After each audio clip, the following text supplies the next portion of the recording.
자, 23번 지문 이제 주제로 이미 나왔는데, 일단은 그 쾌락과 고통은 하나다 라는 거예요.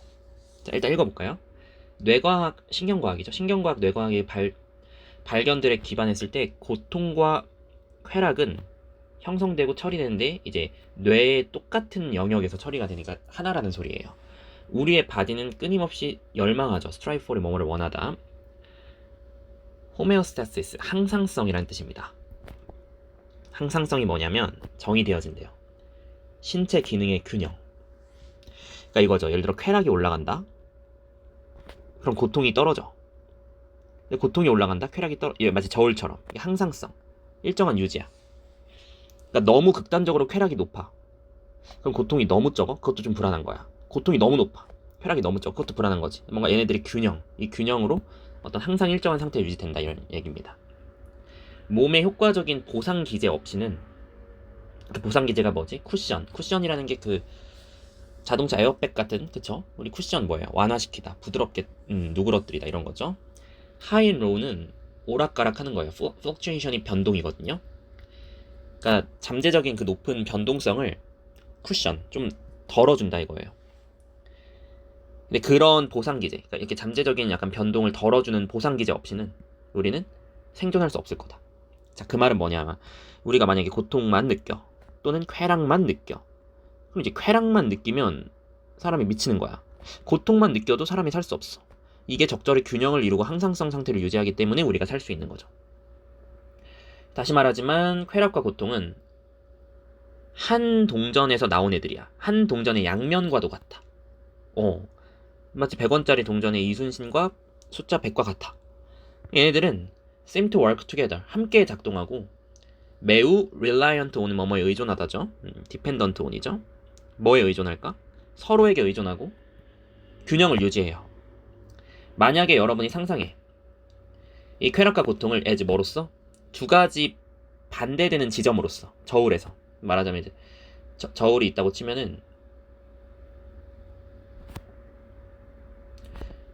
저울이 있다라고 치면 이렇게 여기에 플레저가 있고 여기에 페인이 있다고 쳐보자.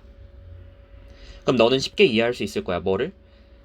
As one of the 2 points rise. 그러니까 뭐냐면 이 두 지점 중에 하나가 rise, 올라가면, 그러니까 플레저가 올라가면 다른 쪽이 반드시 필연적으로 correspondingly correspond가 상응하다거든요. 대응하다. 그거에 상응하여 떨어질 거야. 예를 들어 플레저가 굉장히 증가해. 그럼 플레저 쪽으로 저울이 어떻게 되겠어요? 플레저 쪽으로 저울이 이렇게 기울겠죠. 그렇게 되면 필연적으로 페인 값은 이제 줄어들면서 이렇게 뭔가 저울이 기운다는 얘기입니다. 그러니까 플레저가 올라가면 페인 줄어서 이렇게 점점 이렇게 플레저 쪽으로 기울 거란 얘기야. 당연 얘기죠. 왜냐면 선생님 약간 설명을 조금 더 잘못한 건, 그러니까 플레저가 올라가면은 플레저가 올라간다. 그러니까 플레저가 예를 들어서, 그러니까 둘 다 50, 50인 상태야, 그치? 근데 만약에 플레저가 51로 올랐어. 그럼 약간 이렇게 기울겠죠? 이쪽이 이제 올라가면 이쪽은 떨어지고. 근데 여기서 이제 올라간다랑 떨어진다를 좀 이중적 의미로 볼 수 있겠네. 그러니까 이 저울이 올라간다도 라이즈로 볼 수 있고, 이 무게, 그치? 그 행복 정도가 올라가는 걸 또 라이즈로 볼 수 있는데, 근데 사실 어떻게 보든 상관없어요. 그냥 한쪽이 라이즈면 한쪽이 폴이다, 이렇게 이해하면 될 것 같아요. 그러니까 플레저가 저울에서 플레저가 내려간다. 즉 그 말은 헷갈릴 수 있겠지만 플레저 값이 높아지니까 플레저가 저울에서 내려가겠죠. 무거울수록 그쪽이 내려가니까. 뭐 어떻게 생각해도 상관없는 것 같아요. 어쨌든 이런 식으로 서로 균형 유지를 한다. 한쪽이 높아지면 한쪽은 줄어들고 하면서 이 저울이 움직인다 이거죠. 우리는 모두 이런 표현을 들어봤어요. No pain, no gain. 자, 여기부터가 일단 이해를 잘해야 돼요. No pain, no gain. 그러니까 그 말은 뭐냐면 고통 없이는 얻는 것도 없다 이거잖아요. 고통 없이는 얻는 것도 없다. 그러니까 페인이 있어야 플레저도 있다는 얘기잖아요. 이 말은 뭐예요? 페인과 플레저는 뭐다? 하나다. 마치 빛이 있어야 어둠도 있는 거, 어둠이 있어야 빛이 있는 것처럼. 페인이 있어야 플레저도 있다는 얘기예요. 하나란 소리야, 하나. 그걸 이제 저울로 설명합니다. 잘 보자.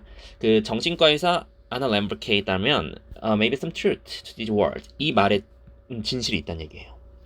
그래서 그 사람이 이렇게 풀어 설명해 줍니다. 뭐라 설명하냐면 escape는 ing를 목적으로 취합니다. 비참해지는 것으로부터 escape, 탈출하려고 하는 우리의 시도는 in fact, 사실상 우리를 훨씬 더 비참하게 만든다는 소리예요. 자, 이게 무슨 소리냐? 고통을 벗어나려고 시도한다? 그 말은 뭐야? 고통을 없애려 한다는 거죠. 근데 아까 말했잖아. 페인과 플레저는 하나야. 그 말은 고통을 없애면 쾌락도 없어지는 거예요. 왜냐면 이게 동전의 양면에서 한쪽을 없애면 한쪽도 없는 셈인 거거든요. 비유가 적절했죠. 그래서 이게 왜냐면 아까 고통은 아주 필수적인 indispensable, 무조건 있어야 되는 요소거든요. 어떤 능력에? 중립 상태를 유지하는 데 있어서. 자, 저울이 있을 때 여기에도 있고 여기에도 뭔가가 있으니까 균형이 유지되는 거죠. 한쪽으로 기울든 저쪽으로 기울든 밸런스가 맞다 어쨌든 간에 있어야 일단 이런 밸런스도 논할 수 있는 거죠. 근데 얘가 없어 봐. 없으면 뭐야? 저울 자체가 작동할 수가 없겠죠. 그러니까 중립 상태를 유지하려면 고통도 있어야 돼. 플레저도 있어야 되겠지만. 자, 그래서 그 페인이라는 걸 허용하는 것이 인턴 차례로 리셋 시킬 수 있어. 우리의 내부 저울을 다시 밸런스로 reset A back to B 이런 느낌? 내부 저울을 다시 균형 상태로 바꿔놓을 수 있다는 얘기예요. 그러니까 이거예요. 지금 결국에는 만약에 페인이 없어요. 여기 페인이 없어. 플레저만 100이야. 그러면 저울 상태가 어떻게 되겠어? 이렇게 되겠죠. 이건 사실 저울이라고 볼 수 없죠. 계속 이 상태로 유지되면 저울일까? 저울은 계속 움직이고 균형을 맞춰야 저울이잖아. 그래서 이때 페인을 없애는 게 아니라 페인이 있어야 다시 페인이 이렇게 있어줘야 이렇게 균형이 서서히 맞는다는 얘기죠. 자, 그 말은 결국 우리 균형이라는 게 이 글에서 무슨 소리일까? 마음의 평화죠. 약간 안정이죠. 우리가 마음의 안정 상태를 찾기 위해서는 고통도 필요하다는 얘기입니다. 그러니까 플레저만 무조건 늘린다고 좋은 게 아니라 플레저와 페인이 같이 있어줘야 된다는 얘기예요. 그래서 우리가 중립적인 상태를 유지하고 편안한 상태를 유지할 수 있다. 그런 글이 되는 겁니다. 그걸 이제 또 항상성이라고 얘기하는 거고요.